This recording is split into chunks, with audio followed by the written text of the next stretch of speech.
자, 오늘은 이제 기후 중에서도요, 가장 마지막 남은 기후, 한대랑 냉대기후 볼 건데, 냉대기후 우리 안 했는데, 건조기후 다음에. 48페이지는 한대기후네요. 잠깐만요. 한대기후하고 냉대기후가 나옵니까? 자, 일단 여기는 한대입니다. 한대. 자, 우리가 잠깐 문제 풀 때 기후에서 냉대기후 있었잖아요. 냉대기후는 남반구에는 없습니다. 여기 봐봐. 자, 지구가 이렇게 있으면 적도를 중심으로 해서 우리가 어떻게 나갔습니까? 여기 열대, 그 다음에 건조, 그 다음에 온대, 그 다음에 냉대, 그 다음에 한대야. 그러면 남반구도 마찬가지로 데칼코마니처럼 여기 건조, 여기 온대, 냉대, 한대인데 남반구는 대륙이 별로 없어요. 여러분 머릿속에 떠올리면 저기 우리 옆에 붙어있는 세계 지도를 보더라도 남반구에는 자 라틴 아메리카 있는데 라틴 아메리카 있고 그 다음에 오세아니아, 뉴질랜드 있고 아프리카가 있는데 아프리카는 사실 남반구 쪽엔 많이 없어요. 그쵸? 그러면 남반구에 있는 대륙들이 아프리카 남쪽, 가장 남쪽 남아프리카 공항만 가더라도 온대예요. 온대에서 끝납니다. 그러니까 냉대가 안 나오죠? 그 다음에 뉴질랜드도 냉대는 없어요. 기후가. 그 다음에 저기 라틴 아메리카 칠레랑 아르헨티나 남쪽으로 가도 냉대는 없습니다. 그러다 보니까 냉대 기후가 없어요. 그래서 우리가 냉대 기후는 어디에만 있다? 북반구. 북반구 어디입니까? 캐나다 대부분, 러시아 대부분 다 냉대 기후죠. 그런 다음에 그럼 남반구는 냉대가 없고 대신에 뭐가 있어? 온대 다음에 바로 남극 대륙 전체가 이렇게 있기 때문에 바로 한대 기후가 대부분입니다. 남극 대륙은 다 한대예요. 그리고 북반구에서는 냉대 위에 여기 러시아 맨 위에 즉 북극해 연안 그 다음에 캐나다 미국의 알래스카 그쪽은 다 북극해 연안은 다 한대 기후가 나타날 겁니다. 그래서 우리가 지금 배우는 이 48페이지의 한대 기후는요 다시 두 개로 나눠요. 화면 보세요. 둘 다 대문자 쓸 겁니다. 기후 ET, EF. 자, ET는 툰드라 기후라고 말하고 EF는 빙설 기후라고 하는데 이름에서도 알 수 있듯이 이 빙설 기후는 뭐가 없다? 영상이 없어요. 1월부터 12월까지 다 영하입니다. 영하. 즉 얼음이 녹지 않는 거야. 그렇기 때문에 여기 보면 이 남극 대륙은 다 EF예요. EF. 빙설기후입니다. 빙설기후. 그래서 대부분의 남극은 일단 사람이 살 수 없는 기후죠. 근데 지금 사람들이 있는 곳은 사람들이 생존하는 곳은 과학기술의 발달 때문에 과학기지가 있어서 사는 거죠. 과학기지는 과학기술의 힘으로 자연환경을 극복한 거지 원래 인간이 자생할 수는 없습니다. 그래서 인간이 생존할 수 없는 기후가 바로 빙설기후입니다. 그래서 남극대륙의 전 세계 여러 나라들의 기지를 보면 대부분 어느 쪽에 있어? 남극대륙 한가운데 있는 게 아니라 바닷가에 있습니다. 바닷가에. 다시 한번 저 세계지도 한번 보세요. 저기 보시면 라틴 아메리카를 보면 자 아프리카랑 뉴질랜드랑 라틴 아메리카를 보면 가장 남극에 가까운 데가 어딥니까? 라틴 아메리카죠. 칠레죠. 칠레. 아르헨티나랑. 그래서 아르헨티나나 칠레 저쪽 가장 남쪽에 저기서 배가 출발을 해요. 남극 대륙으로. 그래서 관광 갈 때 남극 대륙 관광해요. 대륙을 뭐 횡단하진 않지만 그 기지들이 있는 연안이라든지 이럴 때 언제? 여름에 가야 됩니다. 남극 대륙도 해안가가 그래도 빙하가 높고 얼음이 좀 녹을 수 있는 여름에. 그러면 남극의 여름이니까 12월 달 그때 배가 저기 아르헨티나 남쪽에서 출발을 해요. 그 배 타고 남극 대륙에 가서 관광하는 거지. 펭귄 보는 거죠. 펭귄. 펭귄은 아르헨티나에도 있습니다. 칠레 남쪽에 남극 대륙에 가까운 쪽에도 있어요. 물론 남극 대륙에 많겠죠. 어쨌든 EF 기후. 와우. 여기 한번 봐봐. 하면 기온 그래프 보이세요? 여기가 지금 0도지. 여기가 0도선을 중심으로 1월부터 12월까지 0도 아래 있잖아요. 그러니까 1년 내내 영하라는 얘기지. 그치? 근데 얘네가 가장 추울 때가 영하 20 한 6도? 몇 월 달입니까? 8월이죠? 이게 당연히 남극이에요. 남극 대륙 보여주는 겁니다. 강수량 의미 없어요. 왜? 여기 지금 그냥 기온이 이렇게 나왔어. 자, 다음. ET는 툰드라는 이렇게 기온 0도를 기준으로 보면 1년 중에 짧지만 영상으로 오는 달이 있죠.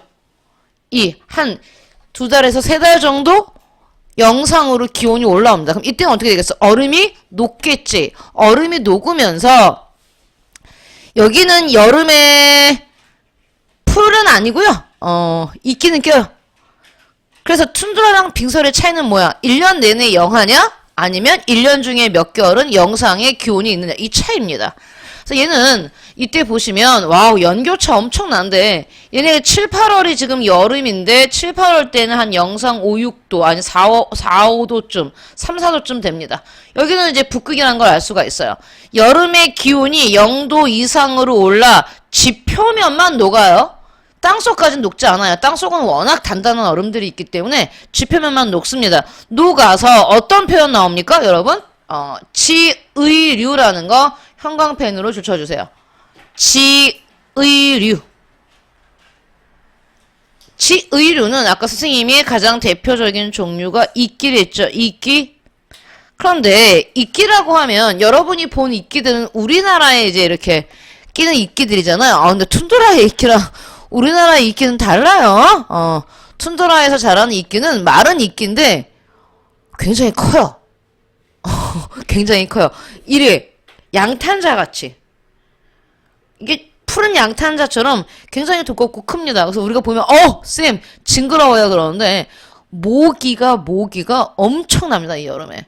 걔네들의 모기는 우리나라의 모기랑 또 비교가 안 돼요. 툰드라의 모기는 너무 강력해서 우리가 속옷을 갖춰 입고 기능성 옷을 입고 다시 청바지를 입어도 뚫어요.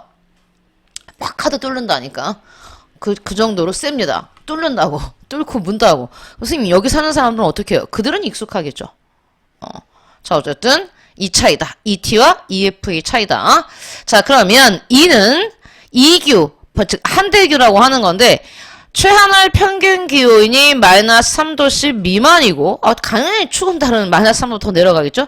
최난월 평균 기온이 바로 10도씨 미만이다. 툰드라는 자 예를 줄치세요.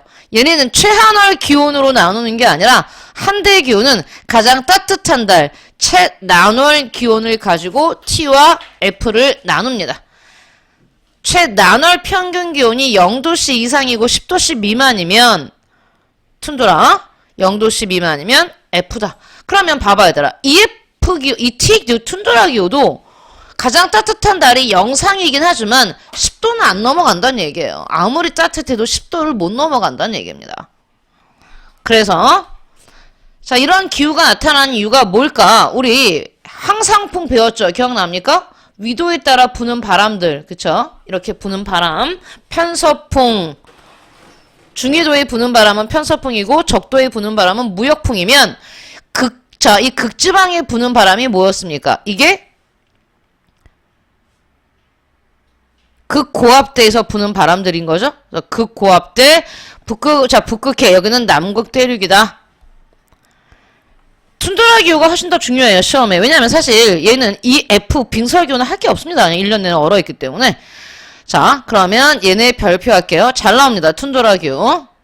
툰드라 기후는 짧고 따뜻한 여름. 아까 봤지만 2개월에서 3개월 정도밖에 안 됩니다, 여름에. 대신에 이제 겨울은 굉장히 길죠. 그런데 이 짧고 따뜻한 여름에, 짧지만 여름에 얼음이 녹아요. 녹아. 그리고 다시 긴 겨울이 되면 얼지. 그래서 얘네는 얼고 녹는 것을 반복한다. 동결과 융해를 반복한다. 자, 얘는 영구빙설이야. 영구빙설. 영원히 얼어있어. 식생은 있기로 얘는 당연히 없지요. 토양을 보시면 툰드라토는 계속 동결과 융해를 반복하기 때문에 물 잘 안 빠집니다. 배수 불량해요. 우리 토양할 때는 배수를 잘 보셔야 됩니다. 지리에서는. 자 그러면 농업이라고 나오는데 북극해 연안에 이 툰드라 기후는 사람들이 살아요. 여기는 사람이 안 살아. 원래 못 사는 기후인데 여기는 원래 사람들이 산단 말이야. 그 사람들이 뭘 하고 살아? 술록을 유목하면서. 왜? 농경은 안 되겠죠. 농경 자체는 안 되기 때문에 자 가축의 유목과 그 다음에 사냥 등으로 먹고 살았다. 남극대륙은 현재 그냥 과학연구기지만 있습니다. 과학연구기지. 여기서 사람들이 사는 거는 거주가 아니라 과학연구 목적인 거죠. 자, 전통가옥 구조 보면 드디어 이제 우리가 고상가옥을 끝날 수 있겠지. 열대 우림기후에서 우리 고상가옥 기후 배웠죠. 고상, 높을 고자지 바닥 상자에 바닥에서 뛰어서 지면에서 뛰어서 집을 짓는 걸 우리는 고상이라는 표현을 쓰잖아요. 고상가옥 기후 두 개 있다니까요. 열대 우림기후, 그 다음에 지금 여기 나오는 툰드라. 열대 우림기후에선 고상가옥을 지은 이유가 워낙 지표면이 뜨거워서 지표면에서 올라오는 열기, 그 다음에 1년 내내 비가 내려오니까 습기, 열기와 습기를 막고 해충이 너무 많다 그랬죠. 해충을 막기 위해서 이렇게 집을 띄웠다면 툰드라기후에서는 집을 이렇게 띄우는 이유가 중요하죠. 이겁니다. 이 그림도 별표하시고요.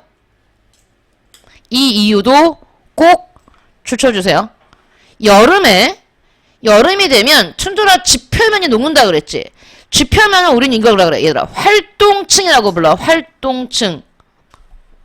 여기 보면 옆에 이게 있어요. 이런 그림이 나옵니다. 많이 볼 텐데, 자, 이렇게 있어요. 얘가 지금 높이입니다. 0m라는 건, 해발 0m라는 건 해수면이야. 얘들아, 이봐. 우리가 고도, 앞에 뭐가 생략된 겁니까? 해발, 고도, 높이잖아요.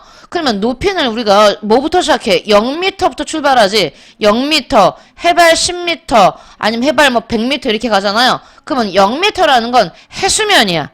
해수면부터 출발해. 그럼 선생님이 이렇게 그림을 그리면 여기가 바다야. 그럼 바닷물 여기가 육지고, 그럼 바닷물이 찰랑찰랑해. 여기 이 해수면이 0m야. 알겠니? 거기부터 고도가 시작해. 그러면 여기 0m.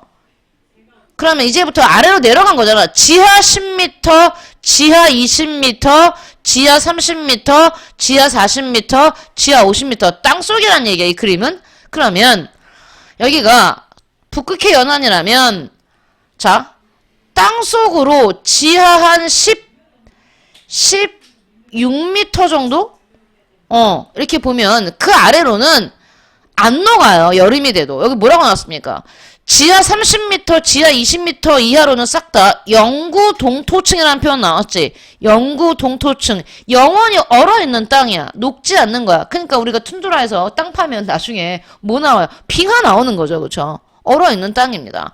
그런데 그 위로 가면 여름이 되면 이 여기 지표면이죠. 이게. 여기가 해발 0m, 해발 0m부터 그 아래쪽에 한 3, 4m 정도까지는 활동층이라고 불러요.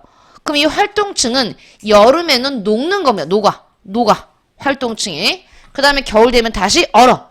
그래서 아까 융해와 동결이 반복되는 곳이랬잖아요. 그렇죠? 그러면 생각해보세요. 얘네가 맨날 녹았다 얼었다를 반복하다 보니까 여름에 활동층이 녹아. 여기 봐. 여기 지표면이야. 근데 지표면에다가 바로 이렇게 집을 지어. 기둥을 세우고 그냥 바로 이렇게 집을 세우려면 이 활동층이 여름에 녹으면서 지면이 약해지겠죠. 그럼 집이 기울어요. 집이 이렇게 기웁니다. 안 돼. 그래서 띄우는 거야. 여기 보면 여름에 활동층이 녹을 때 이게 뭐냐면, 자, 우리 봐봐요. 이 툰드라교를 갖고 있는 곳이 북극해랬죠. 북극해라는 건 선생님 이렇게 대륙을 그리면 여기가 북극이야. 북극해, 바다. 그럼 북극해 연안을 가장 많이 갖고 있는 나라는 러시아입니다. 러시아. 그쵸? 러시아는 북극해 연안을 가장 많이 갖고 있습니다. 근데 러시아가 가장 유명한 자원이 뭐예요? 천연가스죠. 가스. 그럼 가스를 이렇게 파이프라인으로 유럽으로 공급하는데 이 파이프라인을 지면에다가 바로 이렇게 지어버리면 활동층이 녹으면 파이프라인이 휘입니다. 휘어지기 때문에 되게 위험해요. 그래서 여기 사진 보시면 이 파이프라인을 연결할 때 지면에다 설치하는 게 아니라 띄워서 여름에 활동층이 녹을 때 파이프가 파손되는 것을 방지하기 위해서 지면에서 띄워서 이렇게 만듭니다. 그럼 여러분이 기억할 건 뭡니까? 이 사진 나오면 뭐야? 툰드라구나. 오케이, 툰드라구나. 하시면 됩니다. 자, 여기 툰드라의 가옥 구조 역시 고상가옥. 그러면 이렇게 활동층에 녹아서 집이 기우는 수도 있지만 겨울에도 기울 수 있어요. 선생님 왜요? 아니 겨울에는 이쪽 지역 사람들이 난방을 해야 될 거 아니야. 춥잖아. 그러면 집 안에서 난방을 하면 그 난방열이 지면을 녹여요. 난방열이. 여기 집에 난방열이 전달되면서 지면이 녹으면 또 어떻게 됩니까? 집안이 붕괴되면서 집이 기울겠죠. 그래서 지면이 녹는 것을 막고 또 여름에 기온이 영상으로 올라가면서 활동층이 녹을 때 집이 붕괴되는 걸 방지. 이래저래 지면이 녹는 것을 막기 위해서 이렇게 툰드라 기후에서는 고상 가옥을 짓는다. 알아두세요. 고상 가옥 그 두 개 다 나왔어요. 툰드라 기후의 고상 가옥과 열대 우림 기후의 고상 가옥. 그래서 고상 가옥은 두 군데 나타난다. 이렇게 보시면 되고요. 요 그림 활동층과 영구 동토층. 얘들아 활동층이 나왔다는 것 자체가 무슨 기후입니까? 툰드라입니다. 빙설기후는 활동층 자체가 없어요. 왜? 얘네는 그냥 얼음이야. 얼음. 시험에 안 나온다. 자, 그 다음 페이지 한번 볼게요. 우리가 사실 역사 시간에도 빙하기와 간빙기 얘기를 합니다. 한국사 처음 들어가면 우리나라 빙하기 때는 우리나라가 반도가 아니었고 일본이 섬이 아니었다 이렇게 배우죠. 대륙들이 중국과 모두 연결돼 있었다. 그때는 빙하. 그러면 우리나라랑 일본이 다 대륙이 연결되어 있었다는 얘기는 뭐야? 다른 말로 바꿔 말하면 해수면이 지금보다 훨씬 더 낮았다는 얘기야. 해수면이 낮았어. 근데 빙하기가 끝나고 간빙, 이 간자는 선생님이 못 쓴다. 사이 간자를 써요. 즉 빙하기와 빙하기 사이에 기온이 높아졌던 때야. 그럼 여러분과 내가 살고 있는 지금은 뭡니까? 간빙기입니다. 선생님 우리 간빙기가 지나면 또 빙하기가 올 수 있나? 올 수 있겠죠. 선생님 그럼 어떻게 해요? 여러분이 왜 걱정하십니까? 이 빙하기와 간빙기의 시간이라는 게 인간의 시간보다는 너무나 긴데 걱정하지 마세요. 자, 이 간빙기 때 그럼 여러분이 우리는 이 지리에서는 빙하기와 간빙기가 뭐가 중요하다? 해수면의 높이 변화입니다. 간빙기는 해수면이 올라오는 거예요. 그래서 낮은 바다였던 서해가 황해죠. 우리는 황해라고 하는 중국과 우리나라 사이가 저기 낮은 땅이었는데 간빙기가 들고 해수면이 올라오면서 다 바다에 잠긴 거고 일본과 우리나라 사이는 동해라는 굉장히 지금은 바다잖아요. 그때 호수였다고 보시면 돼요. 호수. 그래서 우리나라 남해와 일본 남쪽에 있는 섬이 다 육지로 연결돼 있었어요. 즉 우리나라 남해에 낮았다는 얘기지. 바다가 낮은 바다였어. 그러니까 육지로 연결돼 있다가 빙하가 녹으면서 해수면 상승하니까 물에 잠긴 거죠. 그 얘기를 볼 겁니다. 저기 그럼 언제 신생대 제4기의 빙하와 간빙기 해서 빙하시대의 빙하 분포 지역 이랬습니다. 그러면 지금보다 그럼 빙하기 때는요 평균 기온이 어땠을까요? 지구 전체 온도가 한 약 10도 정도 낮았다고 보시면 됩니다. 10도. 우리 애들이 막 뭐 빙하기 하면 뭐 지구 전체가 뭐 막 마이너스 40도. 그러면 못 살겠죠 생명체가. 그거 아니야. 그러면 열대 기후가 지금 20도다. 그러면 빙하기 때는 10도 정도였던 얘기입니다. 대신에 위도가 높은 고위도 지역은 추웠겠죠. 굉장히 추웠겠죠. 그러니까 우리나라도 북한 정도까지는 다 빙하가 덮여 있다고 보시면 됩니다. 여기 보시면 빙하 시대 때 빙하 분포 지역 해가지고 지금 색깔이 좀 쥐어졌는데 이거 다 빙하입니다. 다 이거. 특히 여기 선생님이 강조하고 싶은 거 특히 여기 어디까지 미국이 5대5 여기 보이시죠? 5대5 여기까지 다 지금 빙하로 덮였다고 보시면 됩니다. 그래서 5대5는 또 얘기해. 항상 수업 시간마다 얘기하지만 5대5는 빙하호야. 빙하호. 빙하가 녹아서 만들어진 호수야. 빙기 동안의 빙하 확장 범위, 빙하로 덮여 있었던 지역, 현재 빙하로 덮여 있는 지역. 북반구에서 EF 빙설기후를 볼 수 있는 건 바로 이 그린란드죠. 그린란드는 전체가 그 안쪽, 그린란드 안쪽은 EF 기후죠. EF. 남극 대륙만큼 북쪽에 있습니다. 저기. 지금 우리가 펼쳐놓은 저 세계지도는 많이 왜곡됐다고 말했잖아요, 선생님이. 적도 지역만 정확하고 북극과 남극으로 갈수록 너무 확장되고 왜곡된 거야. 그럼 이 지도를 봐봐. 지금 화면에 나온 지도. 우리 이 지도 아직도 모르면 안 됩니다. 이건 지금 어떻게 바라본 거야? 지구를 옆에서 바라본 거야? 위에서 바라본 거야? 위에서 본 거야, 이렇게 위에서. 오케이? 너희가 올라가서 그러면 여기가 저기 벽에 붙어있는 세계지도는 저건 옆에서 바라본 거고요. 이건 위에서 바라본 겁니다. 이게 뭡니까? 북이 80도라잖아. 이렇게 위에서 바라보면 알겠니? 지구를. 그런 다음에 여기가 뭐야? 이렇게 뺑 돌려서 북이 60도. 고위도예요, 굉장히. 우리나라 저기 휴전선이 38도니까. 그러면 이렇게 보시면 자, 그린란드 같은 경우는 굉장히 위도가 제일 높지요. 대륙들 중에서. 그래서 그린란드 안쪽은 다 EF, 빙설, 빙하로 덮여 있는 겁니다. 그린란드는 덴마크 겁니다. 덴마크. 뜬금없이 덴마크. 왜? 덴마크 여기 있잖아요. 뜬금없진 않아요. 여기 있잖아요. 여기. 그래서 얘들아, 만약에 내가 캐나다에서 유럽 갈 거다. 그러면 선생님이 잡아. 이 지구가 있어. 그러면 여기가 캐나다야? 여기 덴마크가 있다고? 이렇게 안 가요. 이렇게 가지. 이렇게 가면 멀어. 비행기에 들어가는 기름값이 얼마나 비싼데 비행기는 최단 거리로 갑니다. 최단 거리로 어디로 가는 거야? 이렇게 가는 거야. 이렇게. 알겠니? 북극을 지나서. 이렇게.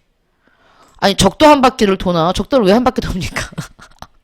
적도 한 바퀴는 얼마나 거리가 멀겠어요?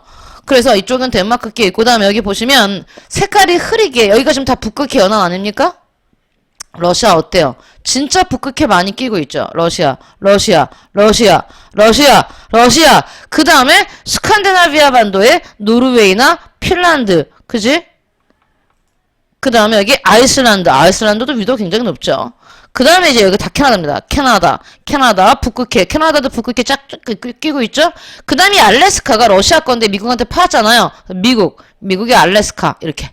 그래서 북유럽 국가와 러시아와 미국과 캐나다와 그 다음에 그린란드, 덴마크령 그린란드, 사람 안 살아요? 덴마크령 그린란드와 그 다음에 아이슬란드. 얘네가 지금 다 북극을 이렇게 끼고 있구나.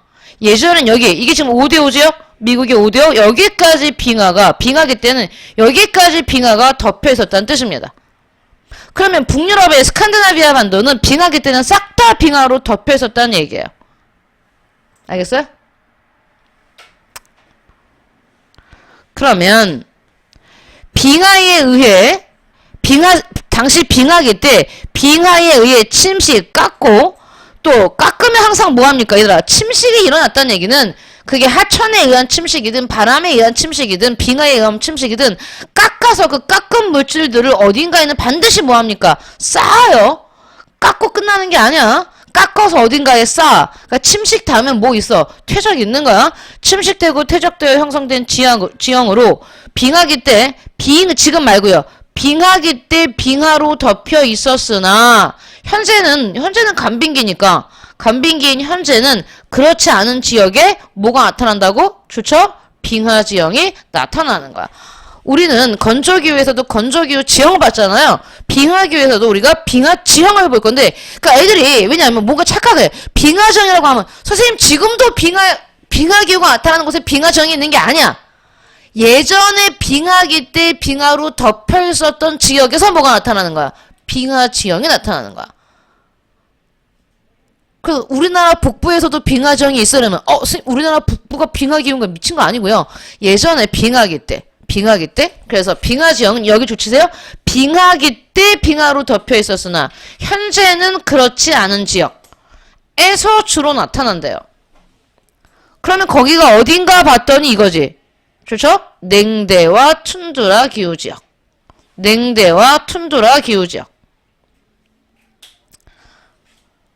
그리고 지금은 아닌데 여기 북서유럽 지역. 선생님 북서유럽은 지금 냉대가 없잖아요. 여기가 지금 영국 보이죠? 영국도 위도가 상당히 높아요. 여기 영국에서도 물론 이제 아래가 잉글랜드고 스코틀랜드 이쪽 지역은 굉장히 위도가 높단 말이야. 그 다음에 여기 덴마크나 네덜란드 이쪽도 굉장히 위도가 높잖아요. 근데 여기는 편서풍과 북대서양 난로 때문에 기후가 온대기후가 나타나는 거야. 그러니까 옛날에 빙하기 때는 빙하로 덮여 있었다는 얘기지. 그래서 북서유럽 지역에서도 뭐가 나타난다? 빙하 지형이 나타난다. 그 얘기입니다. 보죠 이제.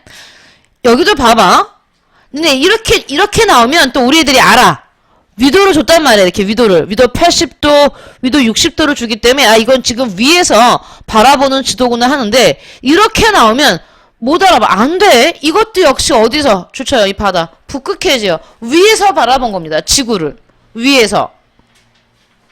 북극점이 보이고요. 북극해 내가 너는 색칠하지 마. 선생님만 색칠해볼게. 이게 바다야. 선생님 지금 재밌는데요? 색칠 공부를 바다는 이 색깔로 칠하겠습니다. 어머 나 칠해놨더니 자 북극해 이 바다죠. 여기 막 섬도 색칠해. 바다. 이게 그린란드겠지? 이렇게 보면 또 어딘지 몰라. 이거 안 써주면 어딘지 모르면 안 돼. 이거 러시아지. 러시아, 여기 알래스카, 여기 알래스카, 이거 그린란드, 그린란드, 캐나다 북부 아닙니까? 그죠? 여기. 북극. 위에서 바라본. 이것도 뭐야, 역시. 북극해. 위에, 여기, 이거 그린란드. 이거 스칸디나비아 반도. 알겠지, 이제? 여기 그럼 러시아겠지? 여기 알래스카. 그 다음에 여기 캐나다 북부. 이렇게. 툰드라 기후의 지역 주민들. 술록이라는 아이가 사는 곳입니다. 술록은 북극해를 둘러싸고 뺑 둘러. 캐나다, 미국, 러시아, 이렇게 있습니다. 알겠죠? 순록. 북극해 연안 지역에 살아가는 주민들은 지역에 따라 다르게 나타난다. 북아메리카 여기죠. 여기 알래스카와 캐나다 북부. 북아메리카 북극해 연안에 사는 사람들을 우리는 원주민을 이누이트라고 부르고요. 러시아 북부 이쪽 러시아 북부에 살아가고 있는 유목민족은 네네츠와 라프라고 부릅니다. 여기 봐봐요. 여기 화면 봐봐. 여기 알래스카잖아. 여기가 러시아잖아. 가깝지? 그래서 이게 원래 이 알래스카가 러시아 거야.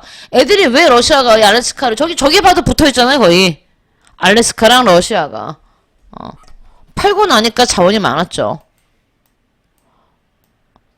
팔고 나니까. 자, 그래서 부르는 이름이 틀린데 인종으로 보면 황인종입니다. 여기서 예전에 빙하기 땐 당연히 여기가 연결돼 있었겠죠. 넘어가기 쉽겠지, 걸어서. 그지? 인류의 이동 경로를 보면. 지금이야 여기가 바다로 이렇게 갈라져 있지만요. 자, 그런 다음에 우리가 여기 보시면 워낙 위도가 높기 때문에 위도가 높으면 뭐가 나타납니까? 극야와 백야가 나타나죠.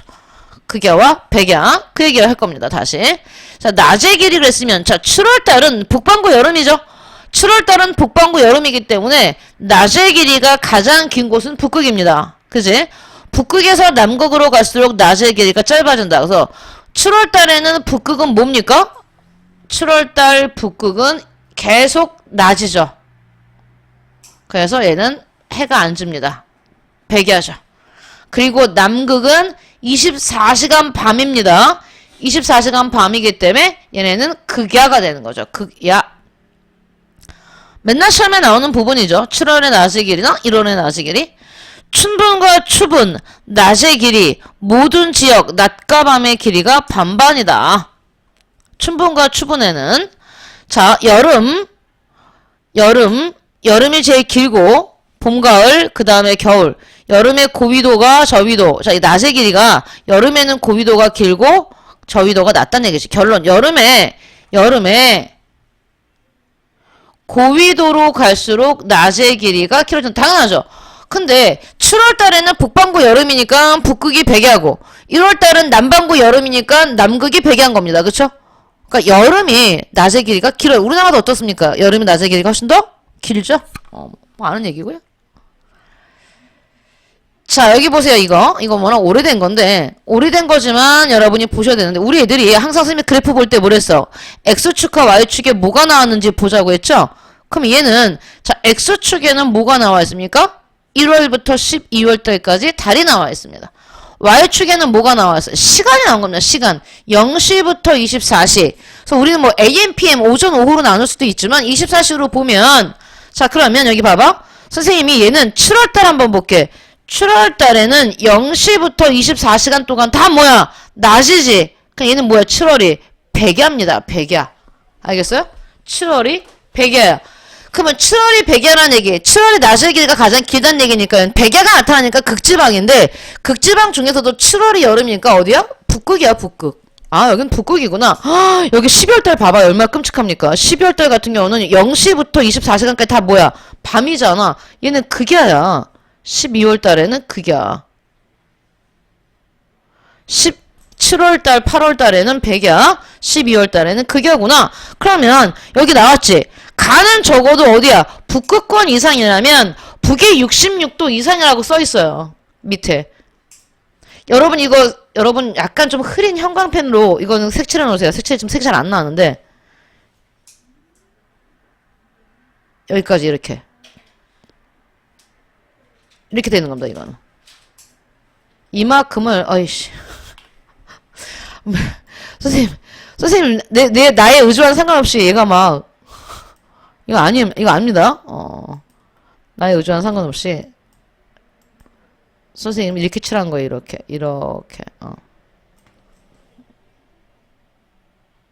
여기 이렇게 칠해져 있듯이, 여긴 이렇게 칠해져 있잖아, 색이, 그치? 이렇게 칠해져 있지? 얘는 이렇게 정확하게 반이에요. 6개월은 이렇게 되겠습니다, 이렇게. 이게 뭐지?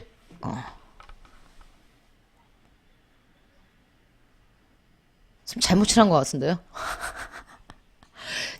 얘를 칠하지 않고 설명을 해볼게요. 얘는 적도인데, 얘는, 1년 내내 낮과 밤의 길이가 같은 겁니다. 이거 어떻게 칠해야 되지? 자, 얘는 1월 달에도 봐봐. 1월 달에도 이만큼은 밤이야.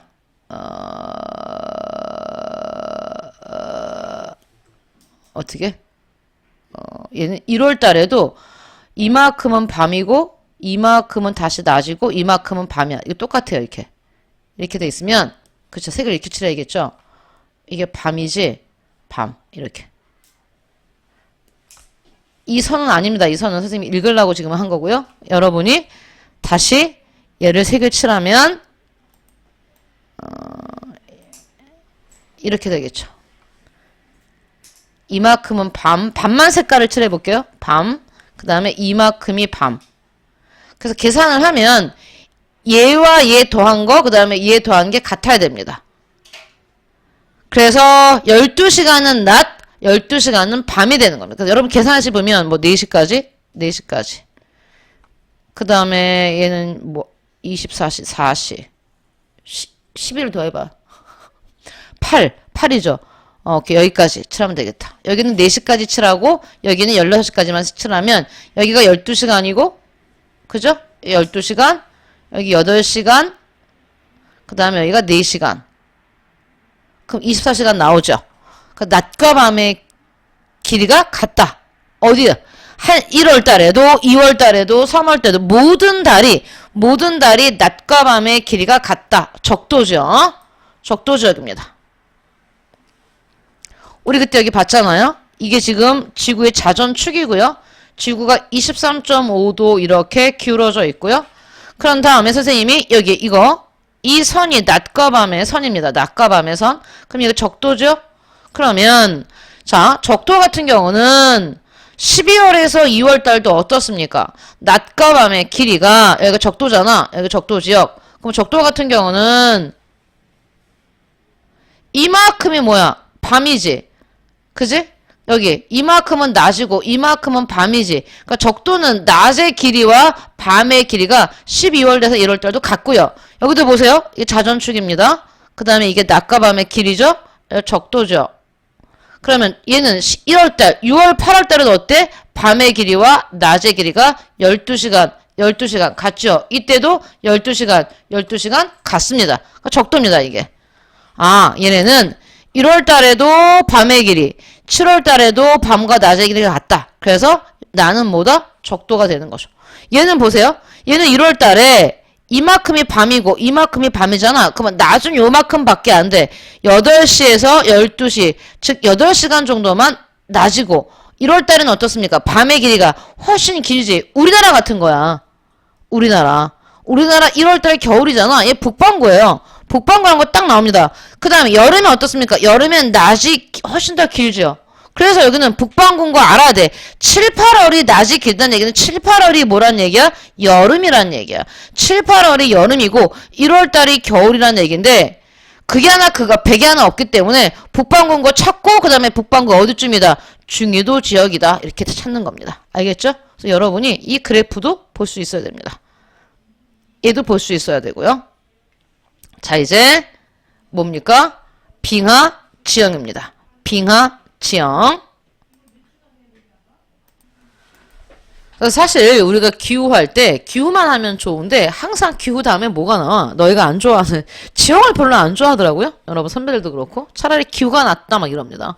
왜냐 했더니 지형은 외워야 된다고. 뭐 기후도 외워야 되는데 자 여기 보면 우리가 이제 마지막으로 봤던 게 문제풀이 전에 건조기후 봤잖아요. 그쵸? 그래서 건조기후 하면서 건조기후에서도 지형이 있었지? 그래서 건조기후도 이제 침식지형, 퇴적지형. 특히 건조기후는 바람의 침식, 바람의 퇴적. 그 다음에 유수가 있습니다. 유수. 건조인데도 유수가 있었어요. 유수. 흐르는 물. 그래서 선생님이 건조기후에서 예전에 그 사막을 횡단하는 상인들, 대상이라고 그러죠. 우리가 대상. 낙타에다가 이제 짐을 싣고 아라비아 상인들이 왔다 갔다 했을 때 그 대상들이 가장 많이 사망했던 사망의 원인이 익사라고 그랬죠. 익사? 아니 건조기후에서 어떻게 익사냐? 비가 가끔 한 번 오는데 그 비에 휩쓸려 내려간다고 기억납니까? 그런 얘기를 했었는데 그게 바로 유수에 의한 지형이었습니다. 페디먼트 같은 거. 그래서 우리가 건조기후 지형에 페디먼트 이런 게 있었잖아요. 마찬가지입니다. 빙하도 빙하기후에서 나타났던 빙설과 이티 툰드라기후에서 나타나는 지형 굉장히 중요합니다. 자, 여기 보시면 여기도 뭐와 뭐로 나눴습니까? 침식과 퇴적으로 나눴지. 깎으면 뭐해? 쌓을 거야. 그러니까 일단 종류를 나눌 때 침식 지형이냐 퇴적 지형이냐를 먼저 나눠주세요. 이게 빙하 침식, 빙하 퇴적. 당연히 빙하는 안 붙여도 되는 게 우리가 지금 하고 있는 게 뭐니까? 빙하 지형이니까. 그러니까 빙하가 깎았냐 빙하가 쌓았냐입니다. 그래서 빙하 침식 지형 몇 개? 5개 이렇게 나와 있네요. 그럼 먼저 빙하 침식 지형 첫 번째 U자형 곡이죠. 이 곡이라는 게 우리 계곡할 때 곡이야. 골짜기야, 골짜기. 지리에서 곡은 골짜기 곡자야, 얘들아. 골짜기를 말해. 골짜기. 우리나라는 하천이 깎은 골짜기가 나타나죠. 하천 침식. 이거 쓰지 말고 봐봐. 우리 이미 배웠어요. 하천이 흐르면서 깎은 하천 침식의 골짜기는 알파벳 V자 모양으로 깎이기 때문에 V자 곡이었죠. 근데 빙하가 깎으면 생각해봐. 빙하를 머릿속에 상상하세요. 머릿속으로 그려. 거대한 빙하가 이렇게 움직이면서 흐르듯이 움직이면서 깎는 거야? 그러면 어떤 모양으로 깎느냐? 요렇게 알파벳 U자 모양으로 깎아요. 그래서 빙하가 깎으면 빙식곡은 U자곡 모양이 됩니다. 여기에 이제 빙하기가 끝나고 간빙기가 시작되면 북극과 남극의 빙하가 녹으면서 해수면이 상승하겠죠. 해수면 상승해서 이 U자곡 사이로 물이 이렇게 들어오면 그게 바로 뭐가 되는 겁니까? 피오르가 되는 겁니다. 그래서 세계지리에서 시험 진짜 많이 나오는 것 중에 하나가 바로 뭐다? 피오르지. 피오르 해안. 다시 우리 옆에 벽에 붙어있는 세계지도 보면 피오르가 나타나는 거. 북반구의 피오르, 남반구의 피오르 중에 뭐가 더 심해 잘 나오겠어? 당연히 남반구겠지. 왜냐면 북반구는 우리가 너무 쉽게 생각해, 피오르를. 저기 노르웨이 해안. 그 남반구 피오르 어디 있다고요? 저기 칠레랑 아르헨티나 남쪽에 보시면 멀리서 봐도 어때? 해안선이 굉장히 복잡하지. 얘들아 봐봐. 우리나라 해안선은 이렇게 그리지 선생님이. 한반도 그릴 때 선생님이 이렇게 그립니다. 동해안의 해안선은 굉장히 단조롭게 그리고 서해안과 남해안의 해안선을 그릴 때 이렇게 그립니다. 굉장히 복잡하게 그리잖아요. 근데 이건 드나듦이 자 나오고 들어가고 나오고 들어가고 나오고 들어가고가 그렇게 심각하진 않아요. 근데 피오르는 이래요. 이렇게. 그러니까 이게 리아스와 하천이 깎은 리아스와 빙하가 깎은 피오르를 구별하는 가장 큰 기준 중에 하나. 정말 많이 들어가 있습니다. 이게 만이야, 만. 이렇게 깊숙이 들어가 있어요. 그 다음에 튀어나온 곳도 어때요? 진짜 많이 튀어나왔죠. 이렇게 깊숙이 들어갔다 깊숙이 나오는 거. 이런 해안. 그래서 리아스 해안보다 훨씬 더 복잡하고 저기 지도 보세요. 이렇게 멀리서 봐도 저 브라질과 칠레 해안이 와우 드나듦이 정말 눈에 확 들어오죠. 그 정도로 쑥 들어갔다는 얘기를 들어갔다 나왔다 들어갔다. 굉장히 복잡한 해안선이 바로 뭐다? 피오르다. 그래서 얘는 뭐 같이 알아도 빙식곡은 U자형 계곡이고 거기에 물이 들어와서 만들어진 해안이 바로 써놔야더라. 피오르는 해안이죠. 해안선입니다. 해안선. 노르웨이는 뭐 피오르가 뭐 거의 다죠. 해안선 전체가. 워낙 유명하다. 다음 두 번째 빙하 침식 지형은 카르라고 합니다. 카르. 여기 봐요. 사실 시험에 건국으로 많이 나오냐 아니면 카르라고 읽을게요. 카르라고 많이 나오냐 하면 뭐 둘 다 나와요. 건국으로 나올 때도 있고 카르라고 나올 때도 있고 여러분 이게 같은 말이라는 건 아셔야죠. 자, 그럼 이게 도대체 뭔데? 산 정상부에 형성된 반원형의 반원이야. 반원형의 자, 이 말 네모하세요. 우리 한국 지리한 친구들은 익숙할 텐데 이 와지라는 게 와가 뭐야? 와가 움푹 패인 곳이야. 한문으로. 그러면 이렇게 그린단 말이야. 와지 요렇게 그래요. 그리세요, 여러분. 저렇게 그려놓죠? 움푹 파여 있는 곳 와지다. 그런데 이게 지표면에 있는 게 아니라 산 정상부에 있어. 그럼 이렇게 된 거지, 얘들아. 니네가 이렇게 빙수, 여름에 빙수를 이렇게 산처럼 쌓아주죠? 빙수 가게 가면, 그지? 그런 다음에, 그러면 스푼 있죠? 스푼? 티스푼? 아니면 빙수 스푼 해가지고 이 정상 부분을 이렇게 반만 떠내세요. 그럼 어떤 모양이 됩니까, 나중에? 이렇게 돼 있죠. 요게 바로 뭐야? 권곡. 카르야. 알겠니? 산 정상 부근. 빙하 정상 부근 요렇게 반 스푼을 퍼낸 것과 같은 반원형의 움푹 파인 땅. 카르. 여기 보이면 여기. 이게 파여 있죠. 파여 있죠. 요거. 이게 뭐야? 권곡 혹은 카르라고 합니다. 권곡 또는 카르, 산 정상부라는 거 잊지 마시고요. 자, 그 다음 세 번째 빙하 침식 지형입니다. 호른이라는 겁니다. 호른. 사방에서 권곡이 확장되어 형성된 급경사의 뾰족한 봉우리다. 자, 친구랑 빙수를 먹으러 가서 내가 티스푼을 이렇게 하나 맨 정상 부분을 건드렸어. 그럼 친구가 가만히 있지 않지? 나도 여기 또 이렇게 뜨겠죠. 이렇게. 또 이렇게 내가 이렇게 뜨겠죠. 그럼 어떻게 됐습니까? 여기가 나중에. 좀 더 커지겠죠, 칼이. 확장되겠지. 그게 호른이에요. 그럼 여기 봐. 이렇게 된 거지, 이렇게. 내가 깎고, 제가 깎고, 그 다음에 옆에 또 깎고 해서 더 뾰족해진 거, 이렇게. 더 뾰족해진 거. 여기저기서 깎아가지고 아주 뾰족하게 드러난 부분. 그게 호른이다. 요거. 여기서 이만큼 친구가 깎고, 내가 깎아서 이만큼 남았지, 여기. 뾰족한 요 부분, 그치? 이게 바로 뭐야? 호른. 혹은 혼. 외국어기 때문에 호른이든 혼이든 그 호른과 혼의 중간쯤 발음 좀 되겠죠. 그럼 여기 봐야 되라. 요거 하나가 권곡, 저거 하나가 공곡, 권곡과 공곡 위에 남은 이 뾰족한 봉우리가 뭐가 되는 거야? 호른이 되는 거야. 알겠어요? 보면 알아요. 자, 다음. 현곡은 뭐냐? 얘들아, 이 곡자가 들어가면 뭐라고? 계곡이랬어. 얘도 마찬가지고, 지류 빙하의 빙식곡이 본류 빙하의 빙식곡에 높이 걸린 걸작이다. 지류와 본류는 여러분 우리가 하천을 하면 알잖아요. 본류는 큰 흐름이고 지류는 가지야. 그러면 우리가 하천을 그릴 때도 이렇게 하천이 있으면 사방에서 지류들이 이렇게 합세하죠. 한강도 마찬가지 아닙니까? 청계천도 지류잖아요. 이렇게 만나면 이게 본류고 이게 지류들이란 말이야. 그럼요, 지류빙하의 빙식곡이 여기 지류빙하의 빙식곡이 본류빙하의 빙식곡에 높이 걸려 있다. 보면 알아요. 권곡 말고 자, 얘네들이 하나하나가 권곡이면 일로 물이 흘러 내려오겠지, 하천이 나중에. 그치? 그러면 이런 것들이 이렇게 만나서 여기 좀 더 넓은 게 뭐야? 현곡입니다. 이게 각종에서 권곡들이 내려오겠지. 그래서 권곡들이 만나서 뭐가 되는 거야? 현곡이 되는 거지. 현곡은 일종의 지류보다 좀 더 큰 지류가 되겠죠.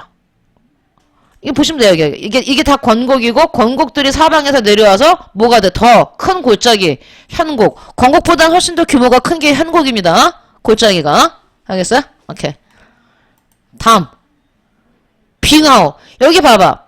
빙하 침식 지형에서 가장 많이 나오는 거는 이건 너무 쉽게 찾아야 되더라. 권곡과 호른은 늘 나와요. 근데 가장 중요한 게 뭐겠어? 이게 별표돼 있지. 아까 선생님 잠깐 또 빙하호 강조했었잖아요. 빙하가 만든 호수. 가장 대표적인 게 어디라고? 미국과 캐나다 국경에 있는 오데오입니다. 오데오는 이렇게 돼 있어요, 얘들아. 5개의 거대한 호수야. 이렇게 돼 있고 국경선이 이렇게 돼 있어. 그러니까 여기는 캐나다고 여기는 미국이야. 그래서 얘기했잖아. 캐나다에서 미국 갈 땐 차 타고 가는 방법도 있지만 오데오에서 배 타고 가면 돼. 이렇게 배 타고 건너면 뭐야? 캐나다에서 시작해서 미국 가는 거야. 여기 범죄자들도 많이 이용했다니까? 국경 설명서가 없을 거 아닙니까? 그래서 캐나다 중북부 5대5라고 되어 있지만 5대5는 캐나다 5대5, 미국 5대5 다 있어요. 같이 끼고 있기 때문에. 대표적인 빙하옵니다. 핀란드 위치 한번 보세요. 아까 우리가 북위 60도 정도에 보였죠? 그러면 저쪽에 사실 러시아도 마찬가지더라. 러시아도 마찬가지고 5대5 마찬가지고 저기 북쪽에 캐나다나 알래스카나 러시아나 북유럽에 잘 들어. 이렇게 길쭉하게 생긴 것 같은 호수가 있다? 다 빙하호야. 얘들아 빙하호는 둥글둥글하지 않아. 손톱으로 너네 종이를 쫙 긁어봐봐. 느낌 와? 손톱으로 종이를 이렇게 찌 긁으면 이렇게 손톱 모양이 길어지지? 이게 빙하호야. 근데 적도에 있는데 이게 빙하호 이러면 안 됩니다.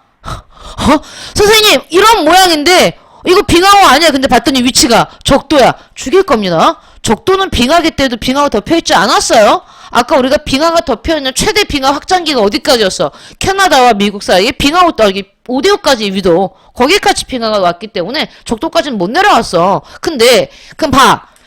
굉장히 북쪽이고 위도가 높은데 이렇게 손톱으로 긁어놓은 것 같은 호수가 있어. 뭐라고? 빙하호야. 빙하호에 생긴 모습 기억해. 손톱으로 긁어놓은 것 같이 길쭉하다. 당연히 5대5 맞고요. 그게 빙하호입니다. 나중에 그때 빙하호 나올 때마다 또 한번 꼭 볼게요. 여기까지가 다 뭐야? 빙하가 깎아서 만든 지형입니다. 그럼 다음에 빙하 퇴적 지형을 한번 보죠.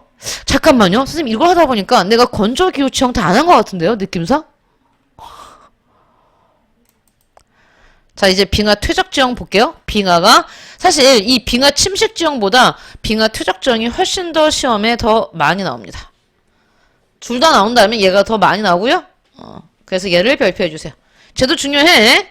빙하 침식 지역도 당연히 중요한데 그래도 더 많이 나오는 건 빙하 퇴적 지형이다. 여기 별들 보입니까? 별들? 정말 나온다는 얘기예요. 모레인, 드럼린, 에스커, 삼형제, 빙하 퇴적 지형 삼형제 너무 잘 나오는 애들이거든요. 모레인, 드럼린, 에스커. 왜 어려운 줄 아세요? 익숙하지 않아서 그래요, 우리한테. 우리가 한국지리에서도 이건 들어본 적이 없어요. 당연하지.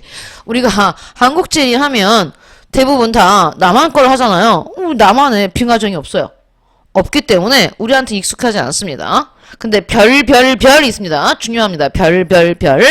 자, 먼저 모래인. 빙하가 운반해온 물질이 빙하의 말단부에 언덕 모양으로 퇴적된 지형. 다 필요 없어요. 그냥 뭐야? 빙하 퇴적 지형이야. 오케이. 그래서. 다음. 이건 중요해. 빙하의 최대 확장 범위를 짐작하게 해주는 지형이다. 다음. 빙하에 의해 퇴적되어, 여기가 제일 중요해. 여러 물질들이 섞여, 여기, 분급이 불량하다. 별 해주세요. 분급이 불량하다.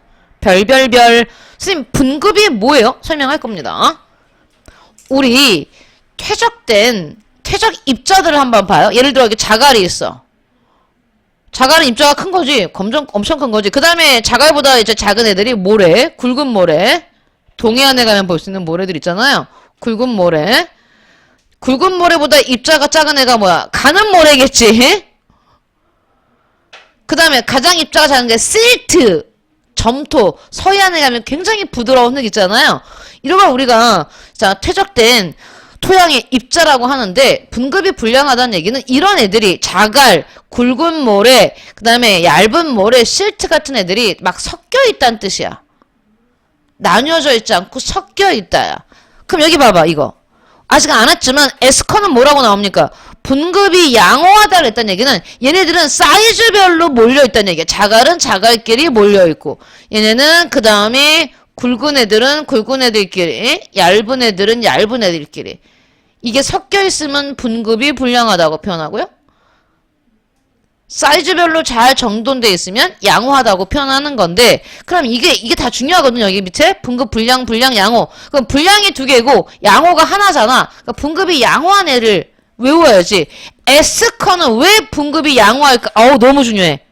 이건 물이야. 위에 거 두 개는 둘 다 빙하가 직접 쌓은 건데 얘는 빙하가 아니라 빙하가 녹은 물이야. 물. 생각해봐 얘들아. 빙하보단 물이 훨씬 더 어떻습니까? 정리를 잘하겠죠. 정리를 잘하겠지. 왜냐면 빙하보다 물의 힘이 여기서 약할 겁니다. 그렇기 때문에 얘는 쓸고 오다가 물이 봐봐. 물이 쓸고 오다가 가장 무거운 자갈애들을 먼저 쌓아놓겠죠. 그런 다음에 그 다음에 이제 자갈보다는 좀 힘이 약한 이 굵은 모래가 물을 따라오다가 쌓이겠고 그 다음에 얇은 모래 마지막엔 실트 같은 애가 쌓이겠지. 하지만 빙하 그냥 통째로 밀고 쓸고 갑니다. 빙하는 힘이 워낙 강하기 때문에. 그래서 빙하가 쌓은 애들 둘은 다 뭐야? 분급이 불량하지만 물이 쌓은 애들 너무 중요해. 그래서 여러분 선배들 어떻게 외웠어? 물이라고 외웠어요. 물에. 빙하가 아니라 물. 빙하 녹은 물. 그래서 어떻게? 물에. 물회? 물애. 뭐라고요? 물에. 웃겨요? 아니야. 여기서 웃기면 안 돼. 우린 지금 인문지리에 가서 너무 황당하게 외울 겁니다. 너무 황당하게. 여러분 선배들이 막 비웃고 코웃음을 치는데 그래놓고 어때요? 안 까먹어. 그럼 됐지. 물에. 아 선생님 말도 안 돼. 어떻게 이렇게 외워요? 그렇게 외우잖아. 물애. 선생님 물회 좋아하는데 갑자기 물회 했더니 물회가 떠오르네요. 물회. 여러분 물회 좋아해요? 안 먹어봤어요? 물회 좋아해요? 좋아하고 안 좋아하고 떠나서 이제 안 먹어봤지? 그래요. 선생님 회는 워낙 좋아합니다. 물회도 좋아합니다. 뭐라고요? 물회. 물 에스커. 빙하 밑을 흐르던 빙하 녹은 물이 얼음 터널 바닥에 제방 모양으로 토사를 쌓아서 그럼 여기서 힌트가 또 나오지. 에스커는 무슨 모양이야? 제방 모양이야. 그럼 또 우리 애들이 그래. 선생님 더 어려워요. 뭐가? 제방을 몰라요. 감사합니다. 에스커가 제방 모양이야 막 설명하는데 애들 표정이 안 좋아요. 봤더니 왜 그래? 제방 모양이라니까. 문제는요 선생님 제방을 몰라요. 여러분 제방은 뚝이죠. 뚝. 뚝이 어떠니? 높고 길지.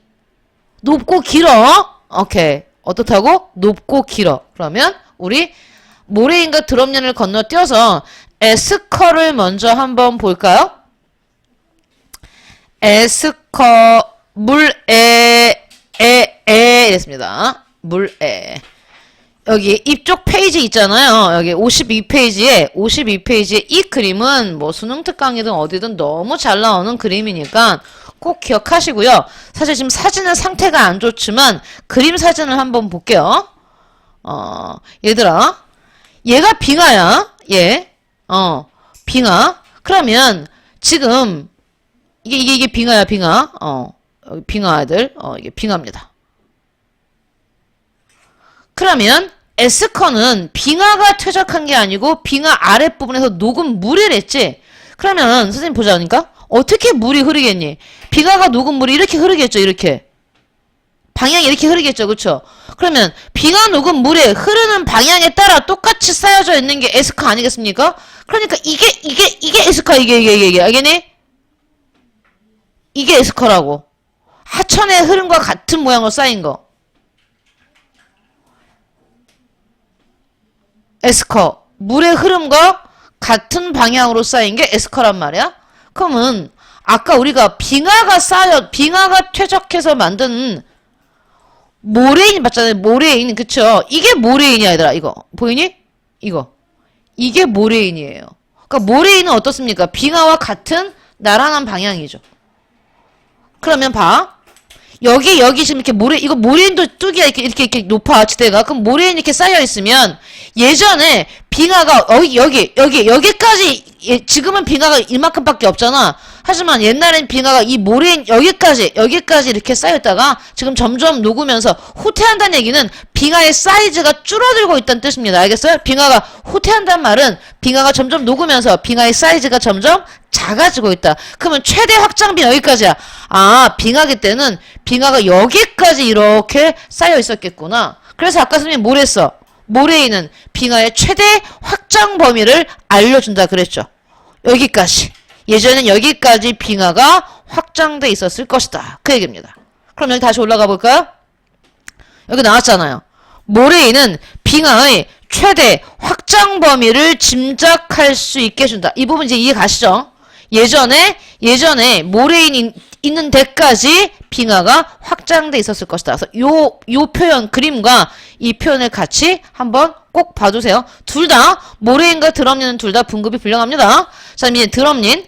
빙하 운반 물질이 평지의 암석 위로 들려서 이동되면서 운반해 오던 물질을 숟가락 모양으로 퇴적시켜 형성된 언덕 모양의 지형이다. 여기만 좋습니다. 언덕 모양의 지형. 빙하에 의해 퇴적되어 역시 여러 물질들이 섞여 있어서 역시 모래인과 마찬가지로 분급이 불량하다. 여기 봐봐요. 빙하가 예전에 여기까지 있었잖아. 근데 빙하가 녹으면서 이렇게 뒤쪽으로 후퇴하죠. 후퇴하는데 후퇴하다가 뭐 큰 돌이나 바위를 만나면, 그지? 만나면 여기를 뚫고 가는 게 아니라 여기다가 뭔가를 더 쌓아놓고 간 거야. 그래서 이렇게 숟가락을 엎어놓은 것과 마찬가지로 이렇게 언덕이 만들어져. 언덕 보입니까? 언덕? 이게 바로 뭐란 얘기야? 드럼린이라는 얘기입니다. 드럼린. 여기 이렇게 생겼죠? 드럼린. 그러면 여기 완경사, 여기 급경사, 빙하의 후퇴 방향. 우리 드럼린 모습 한번 볼 겁니다. 여기 보시면 나오죠, 이제. 드럼린의 형성 과정. 드럼린이 이렇게 있잖아. 여기가 급경사, 여기 완경사. 선생님, 이거 봤더니 또 우리들 뭘 떠올려? 사고. 얘들아, 그럼요. 사고랑 이 드럼린이랑 잘 나옵니다, 같이 볼게요. 드럼린은 급경사 쪽이 뭐야? 빙하가 이렇게 이동하는 거야. 이렇게. 꼭 기억해. 빙하 이동 방향. 드럼린의 모양을 보면 뭘 알 수 있어? 빙하 이동 방향을 볼 수 있어. 만약에 이렇게 생겼어, 드럼린이 이렇게 생겼다. 그러면 여기서 이렇게 뭐야? 빙하가 이동한 거지, 그치? 오른쪽에서 왼쪽으로 빙하가 이동한 거고, 이렇게 드럼린이 생겼다. 그럼 급경사 쪽으로, 빙하가 이렇게 움직였겠구나 해서 드럼린의 모양으로 빙하 이동 방향을 알 수 있습니다. 알겠죠? 사고 한번 볼까요? 사고. 우리 사고도 했었어요. 바람이 쌓은, 여기 보시면, 여기 보죠? 바람이 쌓은 사고. 얘는 반대지. 사고는 바람에 의해 모래가 운반 퇴적되어 이루어진 언덕이다. 바람에 의해 바람바지 사면의 모래 알갱이가 위쪽으로 움직이고 반대쪽 급경사면에 퇴적됨으로써 바람이 불어가는 쪽으로 점점, 얘는 완경사면과 급경사면이 있으면 바람이 이렇게 완경사면에서 불어오는 겁니다. 드럼린과 반대예요. 됐어요? 아까 드럼린은 자 이렇게 있어. 이게 사고인지 드럼린인지, 이게 만약에 사고다 그럼 바람은 여기서 이렇게 부는 거야. 근데 이게 드럼린이다 그럼 빙하는 여기서 이렇게 움직인 거야. 알겠니? 반대다. 헷갈리지 않는다, 얘들아. 오케이. 어디 가요? 이거 3개. 모래인, 드럼린, 에스커는 완전 중요합니다. 여러분 시험 범위가 안 나올 것 같아서 걱정입니다. 뭐라고요? 물에. 얘만 뭐하다? 분급이 양호하다. 왜 얘만 분급이 양호해? 물이 쌓았으니까. 물. 얘는 빙하가 쌓아서 분급이 불량한 겁니다. 마지막에 이제 빙력토, 평원. 빙하에서 의해 운반된 자갈, 모래 이런 것들이 막 뒤엉켜서 쌓이는 뭐야? 그냥 넓은 평원이다. 이게 빙력토 평원이죠, 그러면. 자, 왜 또 안 움직입니까? 오케이? 이 넓은 데 있죠, 여기 에스커도 있고, 모래인도 있고, 드럼린도 있는 이 넓은 평원 전체를 다 뭐라고 하는 거야? 빙력토 평원이라고 하는 겁니다. 드럼린과 에스커와 모래인이 덮여 있는 거. 자, 우리 여기까지 할게요. 왜냐면 주빙하 지형 다음 주에 할게. 너무 중요하거든요, 주빙하 지형도. 그래서 다음 주에 주빙하 지형하고 문제 좀 더 풀게요. 수고하셨습니다.